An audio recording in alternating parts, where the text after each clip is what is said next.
Hello everyone, my name's Abby, and welcome back to This Week in USMNT for episode 2. The players have returned to their clubs, and the UEFA Champions League is now underway. An American has already made their mark on the tournament, and it's not exactly who you'd expect, so let's get right into it.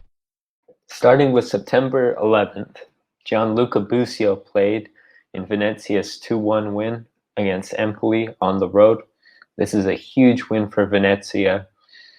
They had started the season with 2 losses, and the team had looked a little lifeless, and it was possible that they would be relegated. This win gives them a lot more life, a lot more chance to stay up. And of course, Busio being in the middle of it is really great. He had the second highest match rating after their striker, who scored a goal. So this is really good news for Venezia. It was looking like they would be the Italian equivalent of Norwich this year. Luckily, that's not turning out to be true. So keep our eyes on Venezia. Hopefully they'll have more results like this. But this is a very good third match for them and gives Busio a lot of hope of another season in Serie A. Next, in the MLS, Dallas and San Jose played to a 1-1 draw. And as you can see here on the screen, we have a picture of Jackson Yueill playing some excellent defense, guarding this from going into the goal. Really, really big moment in the game. What can be said, except for the fact that it was on the wrong goal? This was actually on a San Jose corner that looked like it was headed into the back of the net, and Yueill came out of nowhere, went in for a header, I guess, to try and finish it off, and ended up clearing it off the line. So Dallas and San Jose end on a draw, and Yueill probably cost his team 2 points. Over in France, US striker Nicolas Gioacchini made his debut for Ligue side Montpellier. This is a really big move during the transfer window, and we started this series on September 1st, so we didn't cover it, but this is one of the late transfers that was a really, really good move for him. He played last year in the second division in France, and it's good to see him getting minutes in the first division, and really excited to see what he can do this year for Montpellier. Now we move on to September 14th for the biggest moment of the week. The UEFA Champions League started on Tuesday, and one of the earliest games was Manchester United against Young Boys. As you may know, Jordan Pefok, an American striker, he plays on Young Boys, had a really good season last year, helped them get into the Champions League, but they didn't have much of a hope against United. Due to a red card from Aaron Wan-Bissaka, Young Boys got some momentum, and they actually ended up winning 2-1 on a 95th minute goal.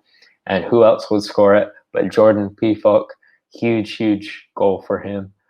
I know a lot of people had written him off at the striker position.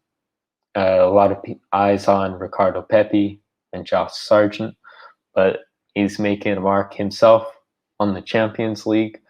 So when you're looking at players that might not even be in the pool for the October camp, we'll see. But they're still out here beating United with last-minute winners in the Champions League. That's a really good sign for American soccer. After his excellent performance in the Honduras game, where he played an impact on all 4 goals, Ricardo Pepi is already starting to get transfer rumors heating up about him.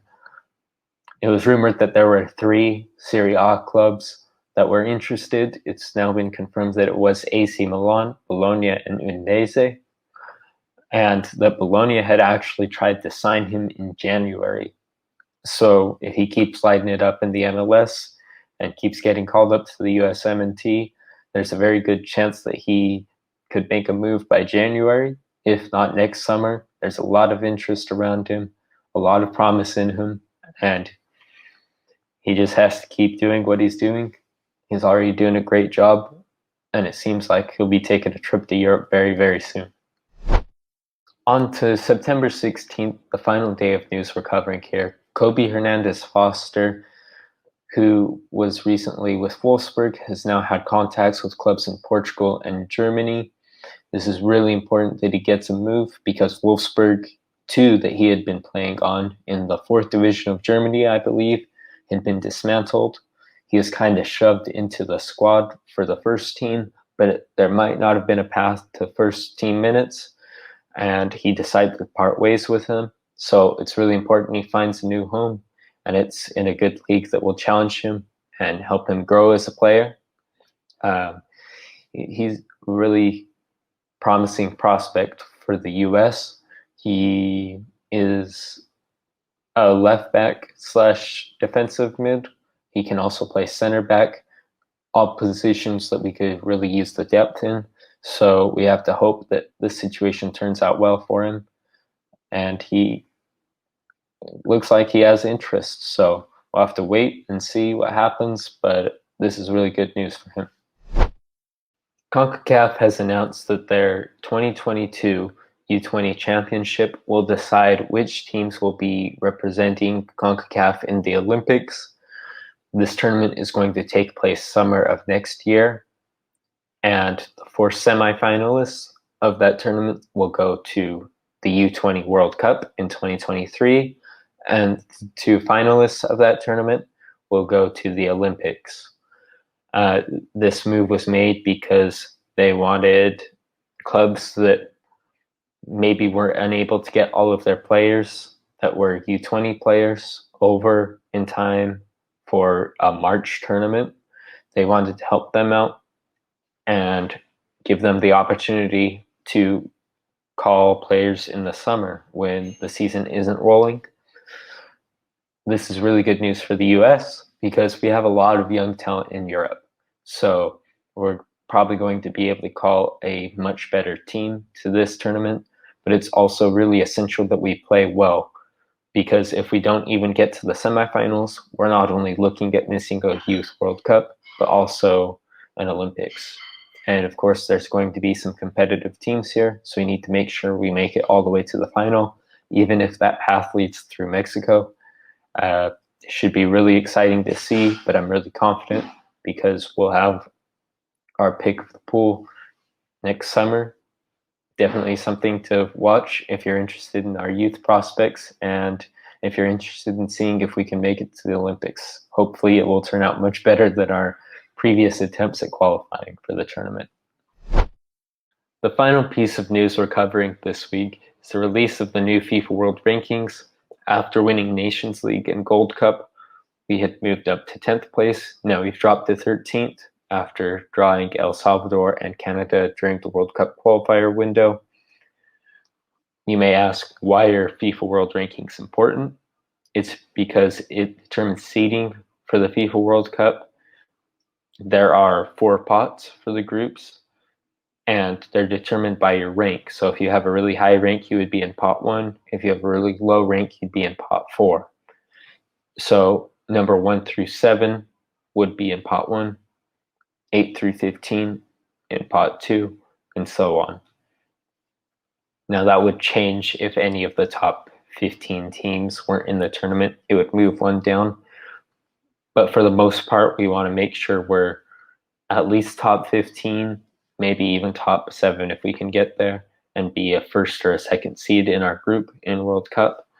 So these results aren't just important for qualifying for the World Cup. We need to make sure we're qualifying with a good seed so we don't get stuck in a group with some really difficult teams. 13th is still manageable. We just have to make sure we don't slip past 15th.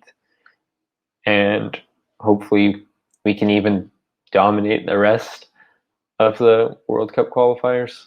I doubt that will happen, but maybe we would have a shot at top 7. Right now we're just looking to try and stay between 8 and 15.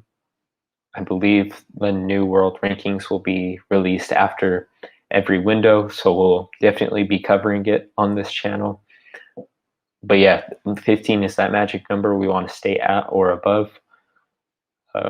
So far, so good, but who knows? If this trend continues, we keep dropping points, that might not hold up, so we need to be careful.